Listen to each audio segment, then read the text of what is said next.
الحمد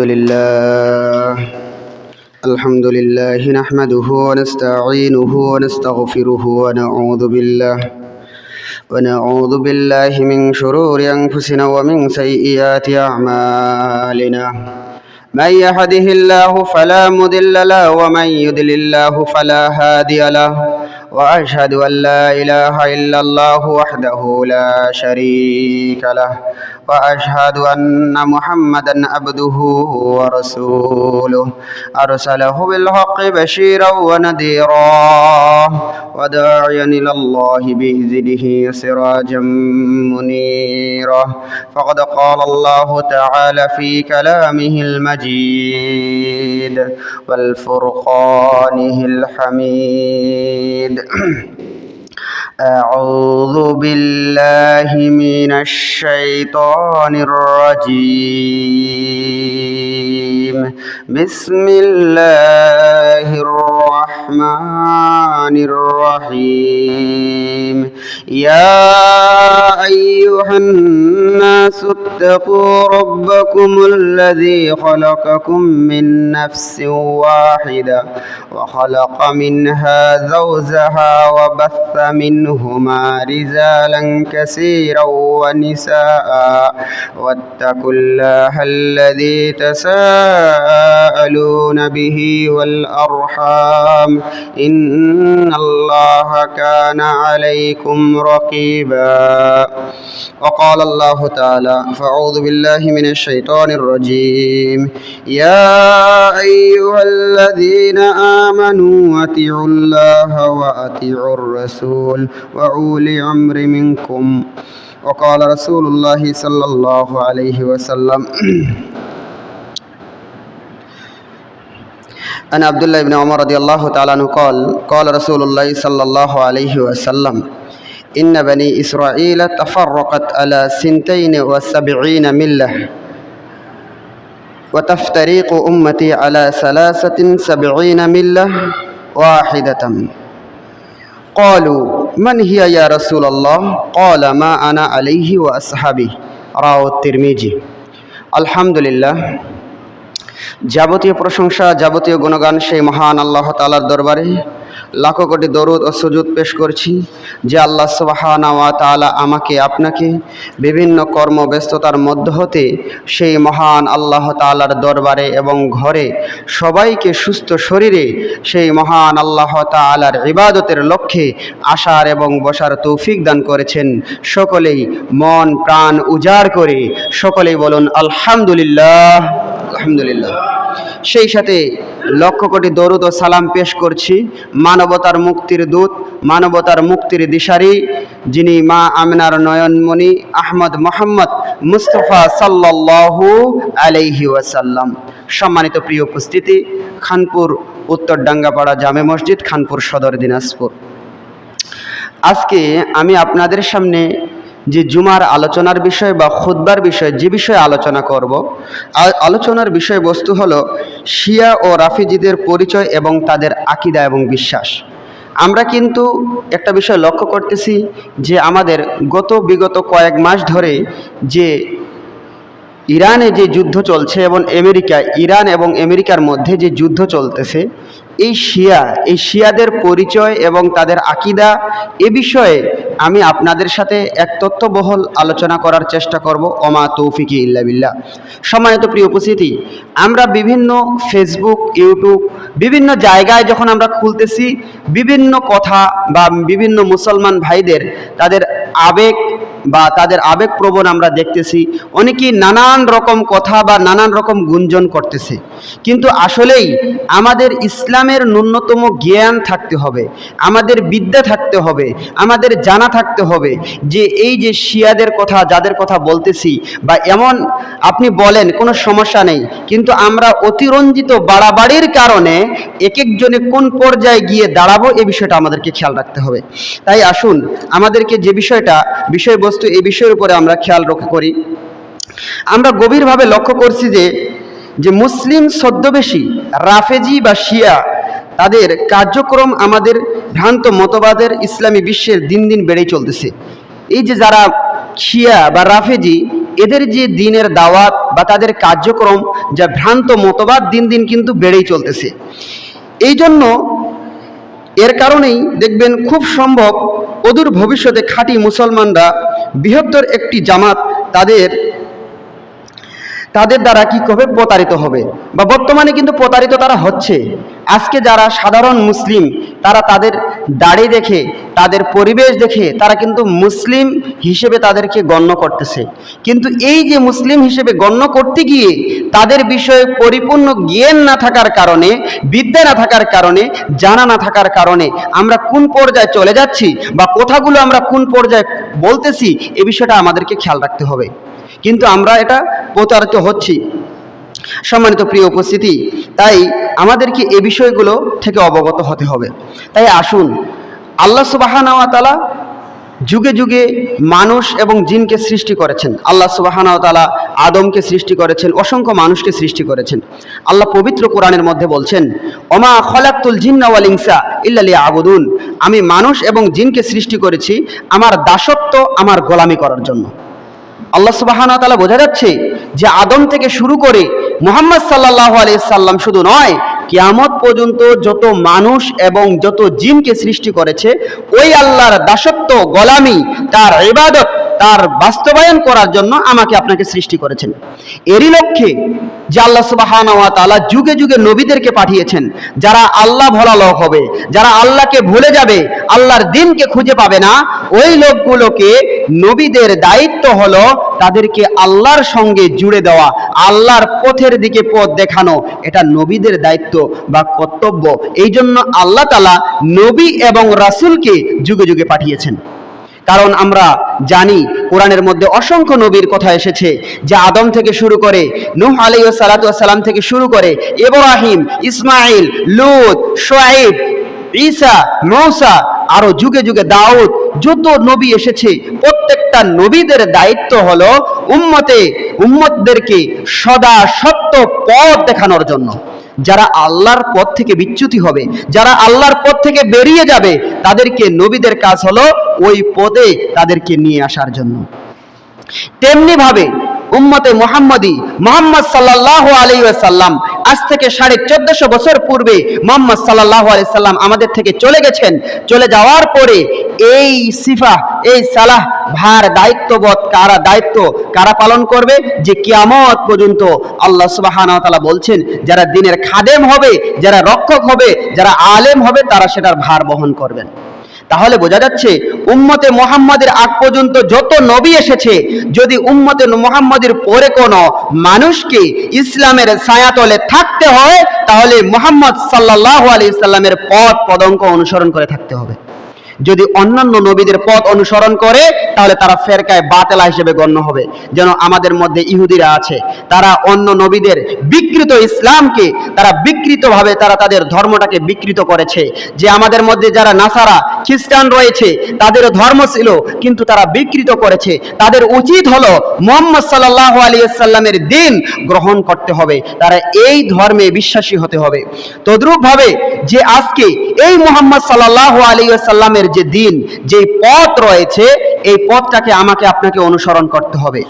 এটা আমাদেরকে খেয়াল রাখতে হবে যে মুহাম্মদ সাল্লাল্লাহু আলাইহি সাল্লামের পথ অনুসরণ করতে হবে। তাহলে আমরা একদিক থেকে আল্লাহ রাসূল সাল্লাল্লাহু আলাইহি ওয়াসাল্লাম কি বলছেন দেখুন, যে আন আব্দুল্লাহ ইবনে ওমর রাদিয়াল্লাহু তাআলা আনহু قال রাসূলুল্লাহ সাল্লাল্লাহু আলাইহি ওয়াসাল্লাম বুনিয়াল ইসলাম আলা খামস শাহাদা আল্লা ইলাহা ইল্লাল্লাহ ওয়া আন্না মুহাম্মাদান আবদুহু ওয়া রাসূলুহু ইকামিস সালাত ওয়া ইতাইজ যাকাত ওয়াল হজ আস-সাওমি রমাদান। আল্লাহ রাসূল সাল্লাল্লাহু আলাইহি ওয়াসাল্লাম বলছেন, বুখারীর মধ্যে হাদিস, আল্লাহ রাসূল বলছেন যে ইসলামের খুঁটি, ইসলামের যে ভিত্তি হলো 5টা। তন্মধ্যে এক, আল্লাহ তাআলাকে বিশ্বাস করতে হবে, আল্লাহ তাআলাকে ভয় করতে হবে, আল্লাহ তাআলার উলুহিয়াত, রুবুহিয়াত, আল্লাহর সম্পর্কে আপনি যে আল্লাহর বান্দা, এটা প্রমাণ করতে হবে আমলে, কাজে, কর্মে, এটা আমাকে আপনাকে বাস্তবায়ন করতে হবে। আর দ্বিতীয়ত, ওয়া আন্না মুহাম্মদ রাসূলুল্লাহ সাল্লাল্লাহু আলাইহি ওয়াসাল্লাম, মুহাম্মদ সাল্লাল্লাহু আলাইহি সাল্লামের আমরা বান্দা, এটা আমাকে আপনাকে প্রমাণ করতে হবে। যদি মুহাম্মদ সাল্লাল্লাহু আলাইহি সাল্লামের যে আমরা মুহাম্মদ সাল্লাল্লাহু আলাইহি সাল্লামের উম্মত, এটা আমাদেরকে আপনাকে প্রমাণ করতে হবে। যদি আমরা মুহাম্মদ সাল্লাল্লাহু আলাইহি সাল্লামের উম্মত বাদ দিয়ে আরো কারো উম্মত হতে চাই, তাহলে আমরা কোশ্চেন কালেও যে আমরা হক পথে থাকতে পারবো না। এরই লক্ষ্যে মুহাম্মদ সাল্লাল্লাহু আলাইহি সাল্লাম যে ইসলাম আমাদেরকে দিয়ে গেছেন, এখান থেকে যুগে যুগে অনেক আকীদার ভ্রষ্টতা হয়েছে। যে দেখেন যে আমাদের যে আন্তরিক বিশ্বাস, আল্লাহকে কেউ চোখে দেখছি, কেউ দেখিনি, রাসূলকে কেউ চোখে দেখছি, দেখিনি, তাহলে আল্লাহকে আমরা বিশ্বাস করি। আমানতু বিল্লাহি ওয়া মালাইকাতিহি ওয়া কুতুবিহি ওয়া রাসূলিহি ওয়াল ইয়াউমিল আখির ওয়া কদরি ওয়া খাইরি ওয়া শাররি মিনাল্লাহি তাআলা বাসিবাদাল মাউত। এই 6টা বিষয়ে আমরা কেউ দেখিনি। কোরআনকে আমরা দেখেছি, কোরআনটা আমাদের কাছে আল্লাহ রাসূল সাল্লাল্লাহু আলাইহি ওয়াসাল্লাম থেকে আসেনি, যুগে যুগে এসেছে, কিন্তু এই বিষয়গুলোর উপরে আমরা বিশ্বাস স্থাপন করি, তাই আমরা মুমিন। আল্লাহ আমাদেরকে আমানু বলে সম্বোধন করেছেন। সম্মানিত প্রিয় উপস্থিতি, তাই আসুন যে আল্লাহ রাসূল সাল্লাল্লাহু আলাইহি ওয়াসাল্লামের পথ পদঙ্ককে অনুসরণ করতে হবে। এরপরেও যুগে যুগে অনেক মানুষ এই পথ থেকে ছিটকে পড়ে গেছে। তোর মধ্যে একটা দল হলো যারা শিয়া এবং রাফেজি, যাদেরকে আমরা শিয়া এবং রাফেজি বলি, তারা একটা দল, তারা কি আল্লাহর রাসূলের পথ থেকে তারা সরে গেছে, বিচ্যুত হয়ে গেছে। সম্মানিত প্রিয় উপস্থিতি, তাই আসুন যে আমাদেরকে এখন জেনে নেওয়া দরকার এই শিয়া এবং রাফেজির আবির্ভাব কবে হলো। এই শিয়া যে দলটা আমরা দেখতেছি, ইরানকে কেন্দ্র করে, ইরানের একটা রাষ্ট্র, এই রাষ্ট্রকে যে আমরা শিয়া যারা রয়েছে, এদের কিভাবে তারা আসলো এটা আমরা জেনে নিই। এটা এসেছে আব্দুল্লাহ ইবনে সাবা, তিনি একজন ইহুদি ছিলেন। তিনি বাহ্যিকভাবে ইসলাম গ্রহণ করেন, রাসূল সাল্লাল্লাহু আলাইহি ওয়াসাল্লামের মহব্বত তিনি দেখান, কিন্তু সবচেয়ে বেশি তিনি আলী রাদিয়াল্লাহু তাআলার প্রতি তিনি ভালোবাসার ব্যাপারে সীমা লঙ্ঘন করেন এবং লিপ্ত হন। যে আব্দুল্লাহ ইবনে সাবা তিনি এই কাজ করেন। তারপরে তখন তিনি কি করলেন, তিনি খেলাফতের মানদণ্ড, খেলাফতের ভিত্তি তিনি মনে করতেন যে খলিফা হিসেবে যোগ্য একমাত্র আলী রাদিয়াল্লাহ, আর কেউ নয়। প্রথমে তিনি বলেন যে আল্লাহ রাসূল সাল্লাল্লাহু আলাইহি ওয়াসাল্লাম যেহেতু নবী, আর এরপরে আল্লাহ রাসূলের পরে ওয়ারিশ সূত্রে যেমন আপনার সম্পদ রয়েছে, এই সম্পদটা কিভাবে ভাগ হবে, যে আপনার ছেলে আছে, ছেলেরা ভাগ করে নেবে, মেয়েরা ভাগ করে নেবে, তারপরে যদি সম্পদ তাদের মধ্যে হয়ে যায় বা কারো যদি ছেলে না থাকে তাহলে মেয়েরা নেবে, যদি তারপরে তার চাচারা নেবে। এভাবে একটা জাবিল ফুরুজের একটা বিষয় রয়েছে। তদ্রূপ ভাবে তিনি বলছেন যে আল্লাহ রসুলের পরে এই সিফাহ সাহালার ভার একমাত্র আলী রাদিয়াল্লাহু তাআলা আনহু নিতে পারে। তিনার যুক্তি, তিনার মানে যেটা বাস্তবায়ন বা যিনি যে কথা বলছেন। তারপরে দেখুন তিনি শেষ পর্যন্ত এক পর্যায়ে তিনি আলী রাদিয়াল্লাহু তাআলাকে নবীর আসীন করেন। বলছেন যে তিনি তাদের বিশ্বাস, শিয়াদের বিশ্বাস, রাফেজিদের বিশ্বাস, যে তিনি আব্দুল্লাহ ইবনে সাবা তিনি হলেন প্রথম অধিনায়ক বা প্রথম তিনি যে ভিত্তি স্থাপক, যে শিয়াদের, রাফেজিদের শিয়াদের ভিত্তি স্থাপক আব্দুল্লাহ ইবনে সাবা। তিনি বলছেন যে এটার জন্য যে প্রথম হলো আল্লাহ রাসূল সাল্লাল্লাহু আলাইহি সাল্লামকে নবী দাবি করেন, পরে বলছে না তিনি নবী নয়, আলী রাদিয়াল্লাহু নবীর হকদার রাখেন। জিবরিল আমিন নাকি তিনি ভুল ক্রমে তিনাকে কি করেছেন, তিনার ওহীটা আল্লাহ রাসূলের কাছে পাঠিয়েছেন। নাউজুবিল্লাহ, সকলে বলেন নাউজুবিল্লাহ। একথা তিনি বলছেন। তিনার গ্রন্থের মধ্যে এসেছে যে আল কুমি আল মানাত আল মালাকাত গ্রন্থের মধ্যে এসেছে, শিয়াদের এটা গ্রন্থ, এই গ্রন্থের মধ্যে তিনি উল্লেখ করেছেন। শেষ পর্যন্ত আরো নাউজুবিল্লাহ বলবেন, শেষ পর্যন্ত আলী রাদিয়াল্লাহকে নিয়ে তারা বাড়াবাড়ি করতে গিয়ে এক পর্যায়ে তারা বলেন যে তিনি হলেন যে তিনারা ইলাহের পর্যায়ে নিয়ে গেছেন, যে আলী রাদিয়াল্লাহু তাআলাই ইলাহ। মানে দেখেন যে একটা জিনিস মানুষ যখন নষ্ট হয় বা কোনো জিনিস ভালো কাজ করতে হলে প্রথম সূচনা লগ্নে অতটা খারাপ হয় না, ধীরে ধীরে কিন্তু পর্যায়ক্রমে বাড়ে। এটা কিন্তু নিয়ম বা রীতি, এটা রীতি রেওয়াজ, এটা হয়। কিন্তু তাদের যে অনুসারী বাড়তে বাড়তে এমন এক পর্যায়ে নিয়ে গেছেন যে আলী রাদিয়াল্লাহু তাআলাকে শিয়ারা ইলাহ হিসেবে রূপান্তর করেছেন। সকলে বলেন নাউজুবিল্লাহ। অথচ তারা কতটা বাড়াবাড়ি করছেন। আমরা তাদের পোশাক দেখে, তাদের চেহারা দেখে আমরা মুসলমান দাবি করি। অনেক ভাই বিভিন্নভাবে ফেসবুকে স্ট্যাটাস দেয় যে আজকে মুসলিমরা যুদ্ধ করছে, কোনো মুসলিম কথা বলছে না কেন? কারণ আমরা ভিতরের খবর জানি, তাদের লক্ষ্য কি, তাদের উদ্দেশ্য কি, এটা আমাদের জানা রয়েছে। সম্মানিত প্রিয় উপস্থিতি, শুধু তাই নয়, এবং কি আবু বকর রাদিয়াল্লাহু তাআলা আনহু এবং ওসমান রাদিয়াল্লাহু, ওমর ফারুক রাদিয়াল্লাহু তাআলা আনহুকে তারা কি করে, গালিগালাজ করে, এবং কি তাদেরকে অকথ্য ভাষায় তারা বিভিন্ন রকম কথাবার্তা তাদের সম্পর্কে বলে। এই শিয়ারা এই কাজ করে।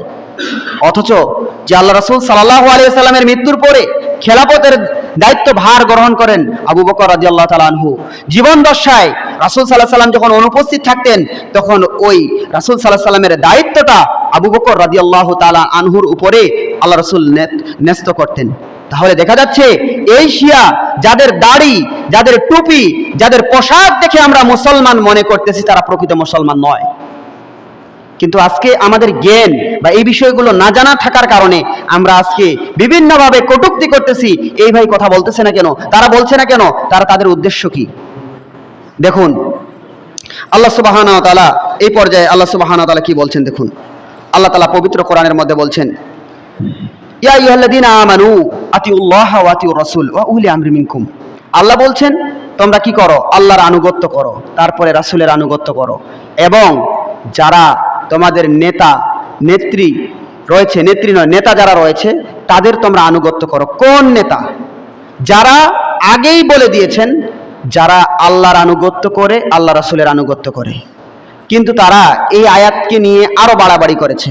তারা বলছে যে ইমামদের আনুগত্য করতে হবে। দেখেন আপনি একটা জিনিস খেয়াল করেছেন যে এই যে তাদের মধ্যে চরমপন্থা থাকার কারণে আপনি বলতে পারেন যে যেই কয়েকটা মুসলমান দেশ আছে কোনো জায়গায় কিন্তু এই শাসন ব্যবস্থা নেই, বা তাদের যে ইমামি শাসন ব্যবস্থা নেই, কিন্তু তাদের আছে।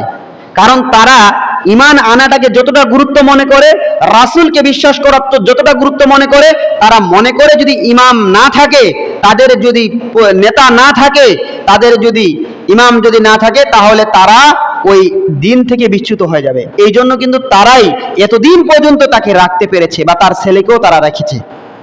একটাই উদ্দেশ্য, আমি মনে বুঝাতে পারিনি সম্মানিত প্রিয় উপস্থিতি, তাহলে খেয়াল করুন। এখন আসুন যে তাদের শিয়াদের নামে রাফেজি নামকরণ করা কেন হলো? শিয়াদেরকে রাফেজি নামকরণ করা হলো। দেখেন যে আলী রাদিয়াল্লাহু তাআলা আনহুর নাতি, ওনার নাম হলো জায়েদ আলী ইবনে হুসাইন, হুসাইন রাদিয়াল্লাহু তাআলার সন্তান। তিনার কাছে কিছু লোক আসলেন যারা রাফেজি, যারা শিয়া। এসে তিনি বলছেন যে আবু বকর এবং ওমর হতে মুক্তি চায় তারা। নাউজুবিল্লাহ বলেন, নাউজুবিল্লাহ। আবু বকর এবং ওমর রাদিয়াল্লাহর কথা তারা শুনতে পারতেছে না, মুক্তি চাচ্ছে। তখন আলী রাদিয়াল্লাহু তাআলা আনহুর নাতি বলছেন যে দেখুন তারা আমার দাদার সহপাঠী ছিলেন, বন্ধু ছিলেন, আমি তাদেরকে মর্যাদা দেই, তাদেরকে সম্মান করি, তাদেরকে আমি ভালোবাসি।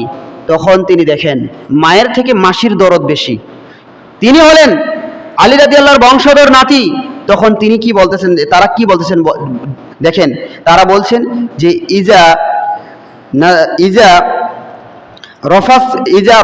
রফাদাকা, যে আপনি আমাদেরকে মুক্ত করুন। তিনি সরাসরি বলছেন যে আমি আপনাদের থেকে মুক্তি চাই। ওই লোকগুলো কাদের কাছে বলছেন? যে আলী রাদিয়াল্লাহু তাআলা আনহুর নাতির কাছে বলছেন। এই যে রফাদা, এখান থেকে রাফেজি শব্দটার উৎপত্তি। তাদের নাম মানে তারা যে মুক্তি চেয়েছিল, যে তারা যে বর্জন করেছিল, যে বলছে যে আমরা আপনাকে বর্জন করলাম। এই যে ইসলামকে বর্জন করার কারণে তাদের নামকরণ করা হয়েছে রাফেজি বা শিয়া। আরবিতে আপনি রাফেজি শব্দটা পাবেন, বলতে শিয়াদেরকে বোঝানো হয়েছে। কারণ তারা বর্জন করেছে কাকে? আলী রাদিয়াল্লাহু তাআলা আনহুর নাতিকে। তিনি আবু বকর, ওমর রাদিয়াল্লাহু তাআলা আনহুম এবং ওসমান রাদিয়াল্লাহু তাআলা আনহুমের কথা বলছেন, তখন তিনি কি করেছেন? তাদেরকে বর্জন করে দিয়েছেন। তাহলে দেখুন এই শিয়ারা কতটা ভয়ানক, কতটা মারাত্মক। কিন্তু আমরা দেখবেন সমাজে এই যারা কিছুদিন আগে ফেসিবাদ সরকার আমাদের কি করেছিল? বিভিন্ন জায়গায় মূর্তি তৈরি করেছিল কিনা? কিন্তু সেই মূর্তির ভিতরে কি জীবন ছিল? ছিল না। হিন্দুরাও তারা কিন্তু মূর্তি তৈরি করে, তার ভিতরে কি জীবন থাকে? জীবন ছিল না। তাদের ভিতরে বেশভূষায় মুসলমান, তাদের ভিতরে চেহারায় মুসলমান, তাদের ভিতরে তাদের পোশাকে মুসলমান, কিন্তু প্রকৃত তারা মুসলমান নয়। তারা কি করতেছে জানেন? গাছের শিকড়কে কেটে দিয়ে মাথায় পানি ঢালতেছে। তাদের মধ্যে হতে এই রাফেজি বা শিয়া, তারা এমন একটা দল।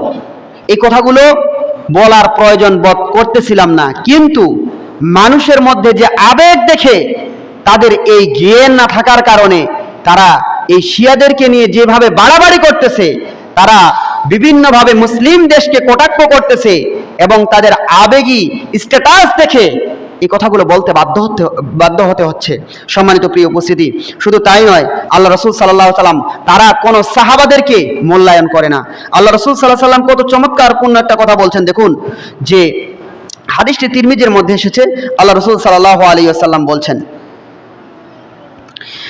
যে আব্দুল্লাহ ইবনে ওমর রাদিয়াল্লাহু আনহু বর্ণিত, তিনি বলেন রাসূল সাল্লাল্লাহু আলাইহি ওয়াসাল্লাম বলছেন যে ওয়া ইন্না বানি ইসরাঈলা তাফাররাকাত আলা সিনতানি সাবঈনা মিল্লাহ তাফতারিকু উম্মতি আলা সালাসাতিন সাবঈনা মিল্লাহ ওয়াহদান ক্বালু মান ইয়া রাসূলুল্লাহ ক্বালা মা আনা আলাইহি ওয়া আসহাবি।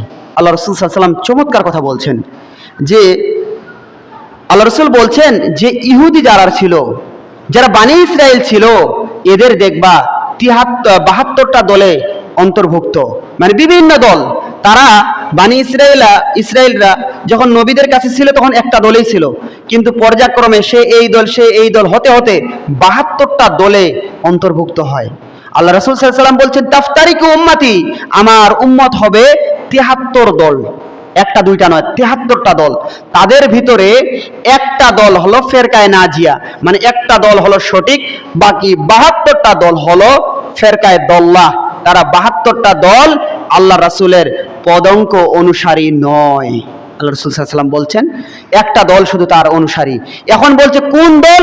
আল্লাহ রাসূল বলেননি যে শিয়া, আল্লাহ রাসূল বলেননি যে রাফেজি শিয়ার কথা বলেননি, আল্লাহ রাসূল বলেননি যে আহলে সুন্নাত ওয়াল জামাত, আল্লাহ রাসূল সাল্লাল্লাহু আলাইহি ওয়াসাল্লাম নির্দিষ্ট কোনো দলের কথা বলেননি। আল্লাহ রাসূল বলছে খেয়াল করো, মা আনা আলাইহি ওয়া আসহাবিহি, যে আমি যার উপর রয়েছি, আমার উপরে এবং আমার সাহাবাদের উপরে, যেই দলের উপরে ছিল তারাই একমাত্র ফেরকায়ে নাজিয়া। সকলে বলুন আলহামদুলিল্লাহ। আল্লাহ আমাদের এই দলের উপর থাকা তৌফিক দান করুক।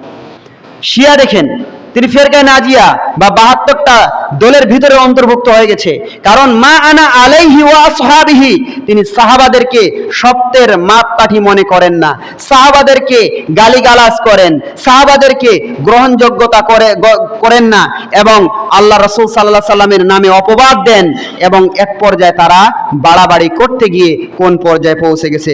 সম্মানিত প্রিয় উপস্থিতি, তাই আসুন যে এই যে শিয়াদের দল কতগুলো রয়েছে, শিয়াদের দল অসংখ্য দল রয়েছে। কেউ কেউ বলছেন যে শিয়া যারা রয়েছে এরাই তো বিভিন্ন দল, ইসলাম থেকে বের হয়ে গেছে।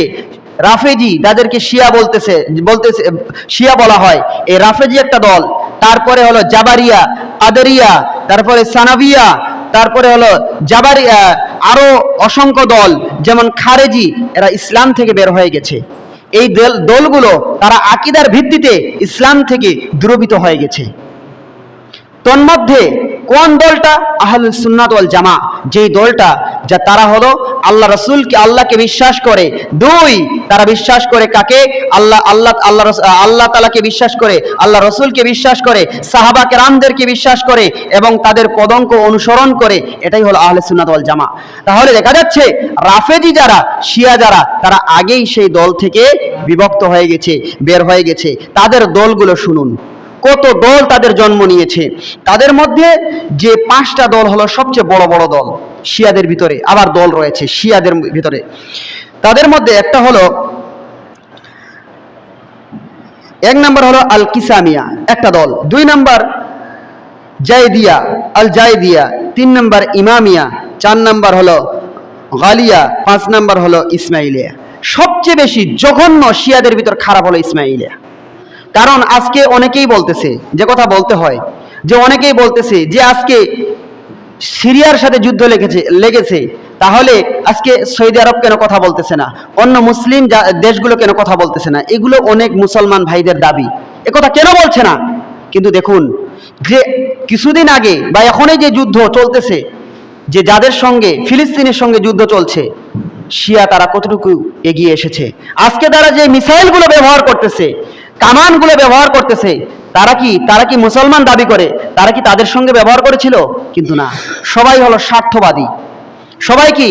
তারা শিয়ারা আজকে লেগেছে আমেরিকাকে। এই পৃথিবীতে চলছে স্নায়ু যুদ্ধ, এই পৃথিবীতে চলছে যে বুদ্ধিতান্ত্রিক যুদ্ধ, মেধা দিয়ে যুদ্ধ, এই যুদ্ধ চলছে এই পৃথিবীতে, কেউ কারো দেশে এসে শাসন করবে না, কিন্তু ওই দেশে বসে তার ক্ষমতা প্রয়োগ করবে, এই ক্ষমতা সবাই চালাচ্ছে। আমেরিকাকে তারা কি করতেছে, যে আমেরিকাকে তারা এই মধ্য এশিয়া থেকে দূরভূত করতে চাচ্ছে, বা তারা দূরভূত করে তারা চাচ্ছে তাদের ক্ষমতা বাস্তবায়ন করার জন্য এই ভারত, এই উপমহাদেশে তাদের চিন্তা। কিন্তু তারা দেখেন, আজকে আপনি বলছেন যে আরব আগাচ্ছে না কেন? তাদের মধ্যে যে সৌদি আরব হলো আমাদের পৃথিবীর ভিতরে মুসলমানদের মার্কাজ, কারণ জানে যে আমেরিকাকে তাদের সঙ্গে একটা চুক্তি হয়েছে যে যেই এলাকায় দেখবেন চোর বেশি, মনে করেন যে এই এলাকাতে চোর বেশি, এখন যদি কেউ যদি চোরকে ডেকে এনে বলে, এই তোমরা যারা চুরি করো, আমার বাড়িতে গরু রয়েছে বা ভালো সম্পদ রয়েছে, এই তোমাদেরকে আমি দারোয়ান হিসেবে, গার্ড হিসেবে, সিকিউরিটি হিসেবে নিয়োগ করলাম, তাহলে চুরি হবে? কারণ চোরকেই দায়িত্ব দিয়েছে, কারণ তো আর কেউ চুরি করবে না। তো আমেরিকার সঙ্গে চুক্তি হয়েছে যে তোমরা এই সৌদি আরবের ভিতরে, এটা হয়েছে কত সালে? 1945 সালে। এই চুক্তিটা হয়েছে 1945 সালে। এই আমেরিকার সাথে কি হয়েছে? চুক্তি হয়েছে 14 ফেব্রুয়ারি 1945 সালে। এই চুক্তি হয়েছে আব্দুল আজিজ বিন সৌদের সঙ্গে আমেরিকার সাথে, যে তোমাদেরকে আমরা তেল দিব, এর বিনিময়ে তোমরা কোনো আমাদের দেশে আক্রমণ করতে পারবে না। কারণ যদি দেখবেন কাফের বেঈমানরা, যখন আল্লাহ রাসূল সাল্লাল্লাহু আলাইহি ওয়াসাল্লাম বলছেন যে যখন দেখবা যখন মুসলমান এবং কাফের সাথে যুদ্ধ হবে, সমস্ত কাফের এক জায়গায় হয়ে যাবে মুসলমানের বিরুদ্ধে। তো এই কারণে তাদের সঙ্গে যে চুক্তিটা করেছে, তোমরা আমাদের এই সৌদি আরবের ভিতরে আক্রমণ করতে পারবে না, কেউ যদি আক্রমণ করে তাহলে তোমাদেরকে ঠেকাতে হবে, না হলে তোমাদেরকে তেল দেওয়া হবে না। আর কাফেররা জানে যদি তারা যদি সৌদি আরবকে নষ্ট করতে পারে, তারা যদি এই দেশে যদি আক্রমণ করতে পারে, তাহলে এমনি এমনি মুসলমানের দেশগুলো নষ্ট করা যাবে। কারণ সৌদি আরবে রয়েছে আল্লাহ রাসূলের নিদর্শন, সেখানে রয়েছে মক্কা মদিনা, কারণ তারা তো আক্রমণ সেখানেই করবে, বিধর্মীরা তো আক্রমণ সেখানেই করবে। এই জন্য চোরকে পাহারা দেওয়া হয়েছে। এখন তারা বলছে তারা আগাচ্ছে না কেন?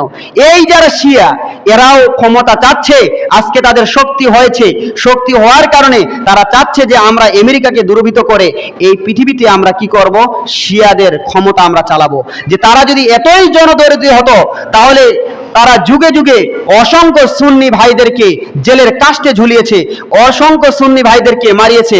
এর আগে জরিপে পাওয়া যায় 4 কোটি, প্রায় 4 কোটির মতো এই সুন্নিদেরকে তারা মেরে ফেলেছে। তাহলে দেখুন তারা মুসলমান, কারণ তাদের দিয়ে সবচেয়ে বেশি প্রতারিত হওয়া যায়। কারণ একজন কাফের খ্রিস্টানদেরকে বা বিধর্মীদেরকে সবাই কিন্তু তাদের থেকে পালাতে চায়।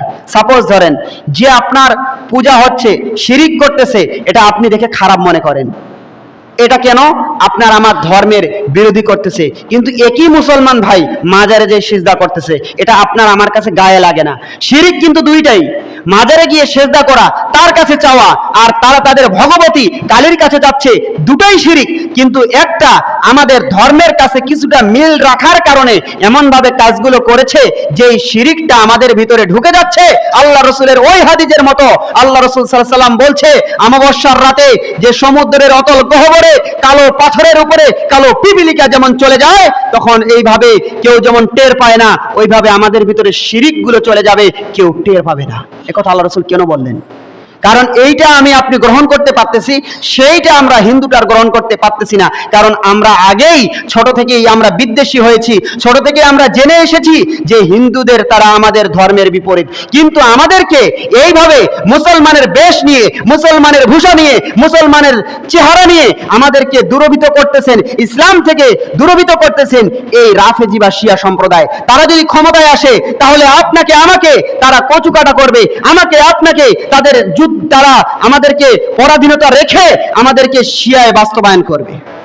তাদের লক্ষ্য এটাই, তারা কাজ করতেছে এই কারণেই, তারা মিসাইল এই কারণেই, তাদের ক্ষমতা আছে, এটা ঠিক আছে, তারা এগিয়ে গেছে, ঠিক আছে। কিন্তু তারা, আপনি আমি যেই ভাই তাদের আবেগ হয়ে গায়েবে জানাজা থেকে শুরু করে, যেই ভাই আবেগী হয়ে তাদের জন্য দোয়া করা থেকে শুরু করে, হ্যাঁ খ্রিস্টান এবং তাদের মধ্য হতে খ্রিস্টান একেবারেই নষ্ট, তারাও নষ্টর কাছাকাছি। এই জন্য আমাদেরকে এইখানে ডক্টর মুজাফফর বিন মহসিন উস্তাদ যেটা কথা বলছিল, যে বলছে 2 কুত্তায় মারামারি লেগেছে, এখানে আপনি কি বলবেন? যদি আপনি মনে করেন যে আপনি আমেরিকাকে সাপোর্ট করবেন, তাহলে আপনি পুরোপুরি খ্রিস্টানকে বা তাদেরকে আপনি সাপোর্ট করলেন। আর যদি মনে করেন যে আপনি শিয়াকে যদি আপনি সাপোর্ট করতে যান, তাহলে আপনি আহলে সুন্নাত ওয়াল জামাত থেকে দূরভীত হয়ে যাবেন, আপনি ইসলামের থেকে দূরভীত হয়ে যাবেন। অনেকেই শিয়ারা ইসলামের ভিতরে নেই, তাদের আকীদা এবং মানদণ্ডে বোঝা যায়, তাদের বেশভূষা দেখে মুসলমান মনে হয়, তারা প্রকৃত মুসলমান নয়। কিয়ামতের দিনে তারা প্রকৃত মুসলমান হবে না। তাহলে আপনি কোন পর্যায়ে আছেন এবং আপনি কার সাপোর্ট করতেছেন, কোন কথা বলছেন? এই জায়গাতে আমাদেরকে আল্লাহর কাছে দোয়া করতে হবে, আল্লাহ তাদের থেকে তুমি আমাদেরকে মুক্ত রাখো। আল্লাহ যদি শিয়াদেরকে হয় সঠিক বুঝ থাকে, তাদেরকে সঠিক বুঝার দান করো। কিন্তু আমরা এক একজনেই আমরা যেভাবেই বা নিজেদেরকে উপস্থাপন করতেছি বা তাদের কথাগুলো বলতেছি, আমরা কোন পর্যায়ে গেছি এটা নিজেরাও চিন্তা করি না। সম্মানিত প্রিয় উপস্থিতি, এই জন্য তাদের মধ্য হতে আরো দেখুন তাদের জঘন্যতম আকীদাগুলো কি রয়েছে।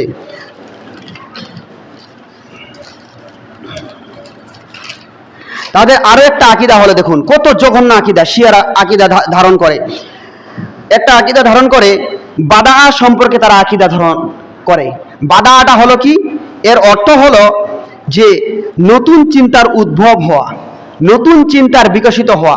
যে আল্লাহ সুবহানাহু ওয়া তাআলা যুগে যুগে দেখবেন আল্লাহ তাআলা কি করেছেন, যে অন্যান্য নবীদের যে বিধান ছিল আমাদের বিধানটাকে রহিত করে অন্য বিধান দিয়েছেন কিনা? তাহলে আহলে সুন্নাত ওয়াল জামাতের আকীদা কি? আল্লাহ সুবহানাহু ওয়া তাআলা আমাদের কল্যাণের জন্য এবং আমাদের উপকারের জন্য আল্লাহ তাআলা নতুন বিধান দিয়েছেন। শিয়ারা আস্তাগফিরুল্লাহ নাউযুবিল্লাহ, তারা আল্লাহর জ্ঞানের ত্রুটি খুঁজে তারা বলে তাদের আকীদা হলো আল্লাহর নাকি পরিপূর্ণ জ্ঞান ছিল না, পরবর্তীতে জ্ঞান হয়েছে। সকালে বলেন নাউযুবিল্লাহ। তাহলে আপনি কাকে নিয়ে আপনি একত্রিত হওয়ার কথা বলছেন, কার পক্ষে কথা বলছেন, একটু চিন্তা করেছেন? আজকে আপনি দেখেন ফেসবুকে বিভিন্ন রকম কথা মানুষ বলতেছে, কিন্তু তাদের এই বেসিক নলেজ না থাকার কারণে কয়টা আলেম শিয়ার পক্ষে কথা বলছে দেখছেন? কোনো আলেম বলবে না, কারণ তার জানা আছে শিয়া সম্পর্কে জানা আছে, রাফেজি সম্পর্কে জানা আছে, ইরান সম্পর্কে জানা আছে, আল্লাহ রাসূল ভবিষ্যৎবাণী করে গেছেন তাদের সম্পর্কে জানা আছে। কোনো আলেম কথা বলবে না, কিন্তু যারা দেখবেন একটু আবেগী তারা এই কথাগুলো বলতেছে। সম্মানিত প্রিয় উপস্থিতি, কারণ আল্লাহ সুবহানাহু ওয়া তাআলা কি এই চিন্তা শক্তি?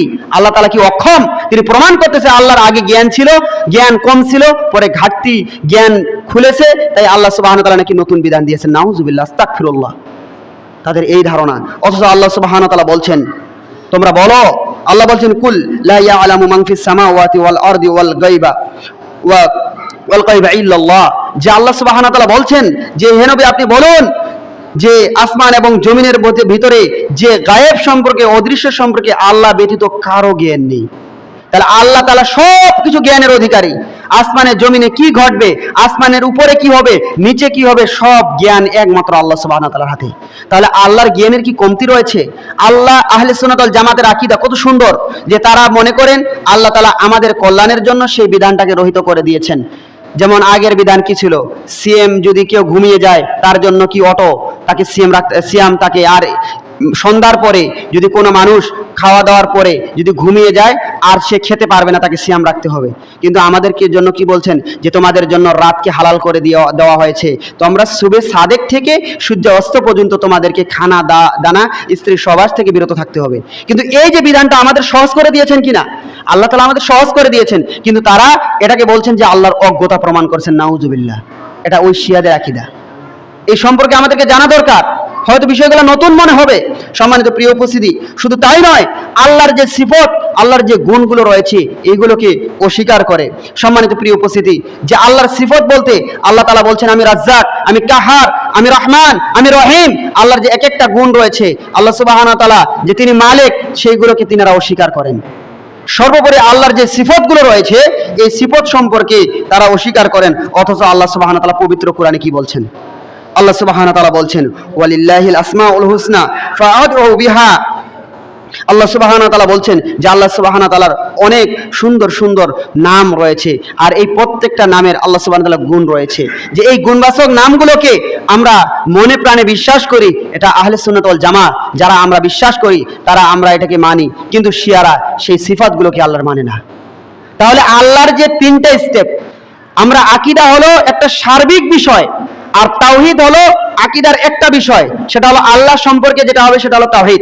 এই তাওহীদের তিনটা স্টেপ, একটা হলো উলুহিয়া, একটা হলো রুবুবিয়া, একটা হলো আসমায়ে সিফাত।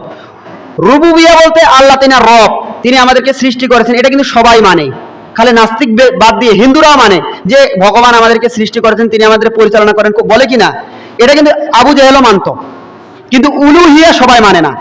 উলুহিয়া বলতে এক ইলা, সকল 360টা মূর্তি বাদ দিয়ে আল্লাহ রাসূল বলছে এখন তোমরা কি করো, এক আল্লাহর ইবাদত করো। তখন তো লাগিয়ে গেল ফেস, বুঝতে পারেননি? আগে আল্লাহ রাসূল ভালো ছিল, তারা উলুহিয়াকে রুবুবিয়াকে সবাই ভালোবাসে। যখন বলছে দেখো ইব্রাহিম নবী যখন বলছে যে সূর্য আমার পৃথিবী, প্রথমে স্রষ্টা মনে করেছিলেন, যখন সূর্য ডুবে গেল তখন বলছে চাঁদ, যখন চাঁদ ডুবে গেল তখন এক একটা দিন রাত এইভাবে গবেষণা করে বলছে না এইগুলো আমার কেউ রব হতে পারে না, যে এটার পরিচালনা করে সেই আমার রব। তিনি আল্লাহ তাআলাকে কিভাবে খুঁজে বের করেছেন।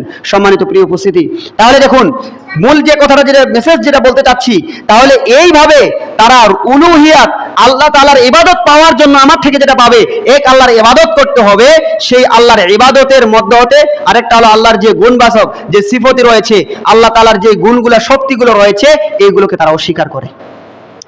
এটা কারা করে? যে খারেজি সম্প্রদায় করে। সম্মানিত প্রিয় উপস্থিতি, শুধু তাই নয়, তাদের আকীদা দেখুন, এই কোরআন সম্পর্কে তাদের আকীদা কি? আল্লাহ তাআলা কোরআনটাকে বলছে কালামুল্লাহ, আল্লাহ তাআলার কথা। আল্লাহ রাসূল সাল্লাল্লাহু আলাইহি ওয়াসাল্লাম হাদিসে বলছেন, যখন তোমরা আল্লাহর কোরআনের আয়াত পড়ো, তোমরা আল্লাহর সঙ্গে কথা বলো, সকলে বলে সুবহানাল্লাহ। আল্লাহ রাসূলের হাদিস যখন তোমরা পড়ো, তখন তোমরা আল্লাহ রাসূলের সঙ্গে কথা বলো, সকলে বলেন সুবহানাল্লাহ। কিন্তু এই কোরআনটাকে তারা বলছে মাখলুক। মাখলুক বুঝেন?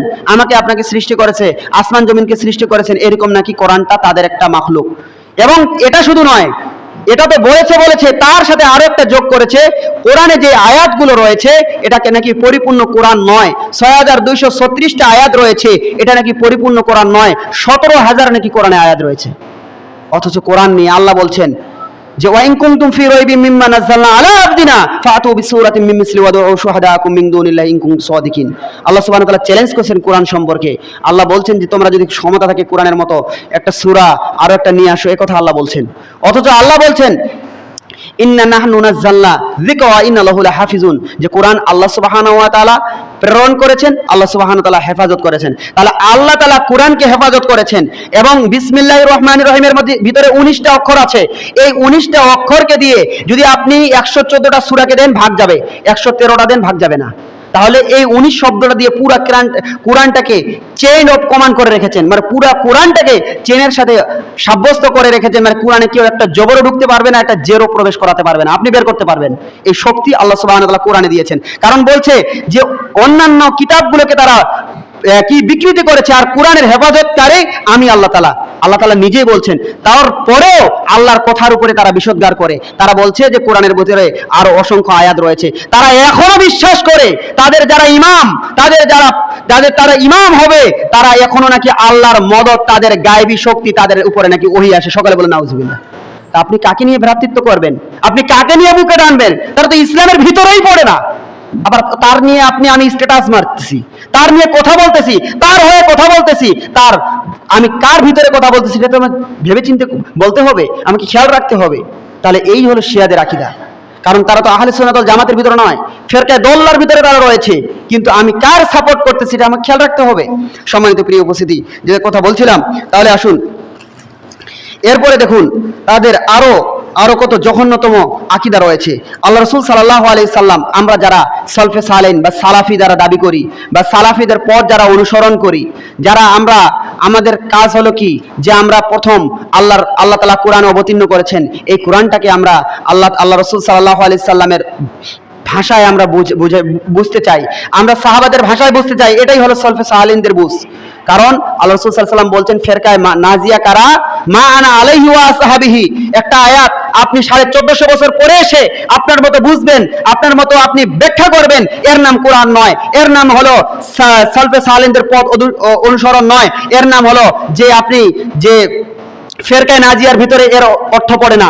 কারণ আমাকে আপনাকে বুঝ গ্রহণ করতে হবে সর্বপ্রথম যে কোরআনের ভাষ্যকার যে আল্লাহ রাসূল সাল্লাল্লাহু আলাইহি ওয়াসাল্লাম, আল্লাহ রাসূল সাল্লাল্লাহু আলাইহি ওয়াসাল্লাম এই আয়াতে কি বুঝেছেন, সাহাবাকেরা আমরা কোন আমল করেছেন, সাহাবাকে তাবিরা কোন আমল করেছেন, এই আয়াতের ব্যাখ্যা কি, আমাদেরকে সেখান থেকে ফতোয়া এবং ফারায়েজ নিয়ে আসতে হলে সেখান থেকে আমাদেরকে টান দিতে হয় বা দেখতে হয়। কিন্তু দেখুন তারা সাহাবাদেরকে সত্যের মাপকাঠি মনে করেন না। তারা বলছেন কোন সাহাবারা 3 জন ব্যতীত কেউ সত্যের মাপকাঠি নয়। তবে একজনকে তারা বলছেন বলেছেন যে তিনি হলেন মিকদাদ ইবনে আসওয়াদ, আর 2 নম্বর হলো আবু যর গিফারি, 3 নম্বর হলো সালমান ফার্সি।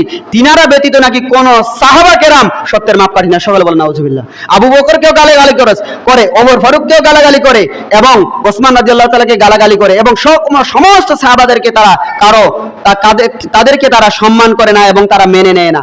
অথচ সলফে সালেহদের কাজ কি? আল্লাহ রাসূল কি বলেছেন? যে আমার পথ এবং সাহাবাদের পথ অনুসরণ করার কথা বলছেন। তাহলে তারা কোথায় রয়েছে, কোন প্রান্তে রয়েছে? সম্মানিত প্রিয় উপস্থিতি, যে কথা বলছিলাম, আল্লাহ সুবহানাহু ওয়া তাআলা এই মর্মে কি বলছেন দেখুন। আল্লাহ বলছেন, আল্লাহ তাআলা বলছেন যে ঈমানদের ব্যাপারে বলছেন যে আরো কথা বলছেন যে যারা রাফেজিদের বিশ্বাস হলো কি, তাদের যারা মানে হবে কি বলে ইমাম হবে, এই ইমামদের পথে তাদেরকে অনুসরণ করতে হবে। এবং তাদের আরো একটা বিশ্বাস হলো যে রাফেজিদের জন্য তাদের গ্রন্থের মধ্যে রয়েছে, যদি কোনো আহলে সুন্নাত ওয়াল জামা, আমাদেরকে তারা সুন্নি বলে, এই সুন্নিদের ভিতরে তাদেরকে হত্যা করা এক বাক্যে জায়েজ রয়েছে। সকলে বলেন নাউজুবিল্লাহ। তারা আমাদের রক্তকে হালাল মনে করে আমাদেরকে। তাহলে দেখুন তাদের শিকড়ের কথা, তারা যদি ক্ষমতায় আসে, যদি প্রভাব খাটায়, তাহলে আমাকে এবং আপনাকে, আমি এবং আপনি যেমন কাফেরের রক্তকে হালাল মনে করি, কখন?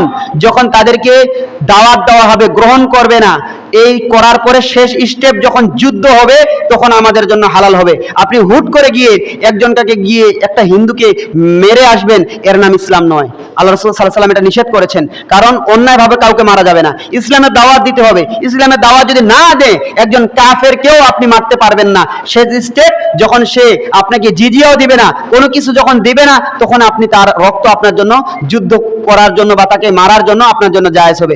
কিন্তু তারা এটাও নয়, সরাসরি মুসলমানের রক্তকে হালাল মনে করেন, আমাকে আপনাকে মারাকে হালাল মনে করে, এবং আপনার সম্পদকে লুণ্ঠন করাকে হালাল মনে করে। সম্মানিত প্রিয় উপস্থিতি, যে কথা বলছিলাম, তাই আসুন সময়ের শেষের দিকে এই কথাগুলো, আমি যে মেসেজগুলো আপনাদের সামনে যে দিতে চাচ্ছি, যে তাদের আকীদাটা কতটা জঘন্য।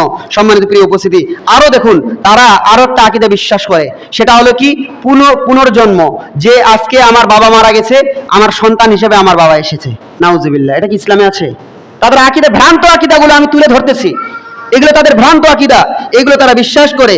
কিন্তু আল্লাহ সুবহানাহু ওয়া তাআলা পবিত্র কোরআনে বলছে, নিশ্চয় তাদের দিন থেকে বিচ্যুতি করেছে এবং উপদলে বিভক্ত হয়েছে, তাদের ব্যাপারে তোমাদের কোনো নেই, তাদের ব্যাপারে তোমাদের কোনো দায়িত্ব নেই। যারা দিন থেকে সরে গেছে, এদের কাছে আমাদের কোনো দায়িত্ব নেই।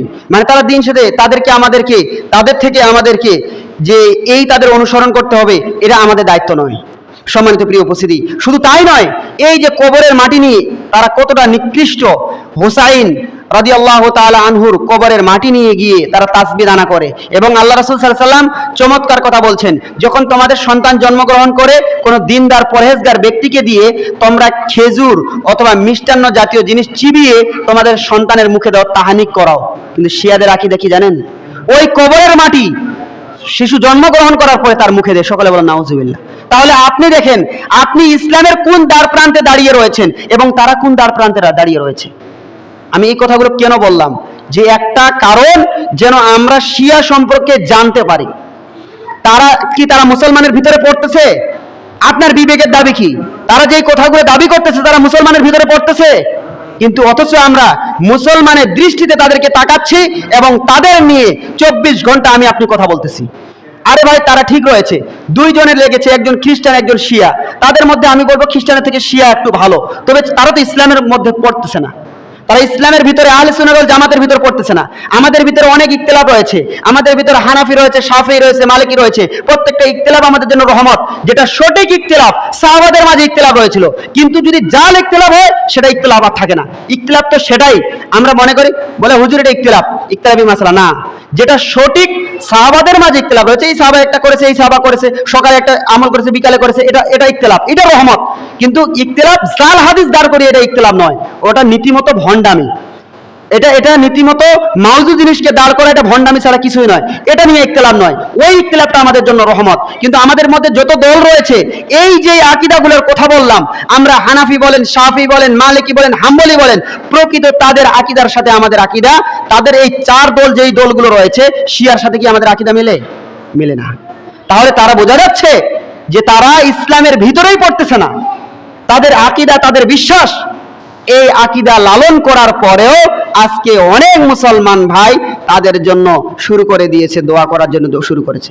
তাদের জন্য হেদায়েতের দোয়া করা যেতে পারে, কিন্তু তাদের পক্ষ হয়ে দোয়া না করা যায়। আবার তাদের জন্য যারা সঠিক সুন্নি মুসলমান তাদের বিরুদ্ধে কথা বলে তাদেরকে বুকে টানতেছে। এটা একমাত্র নিছক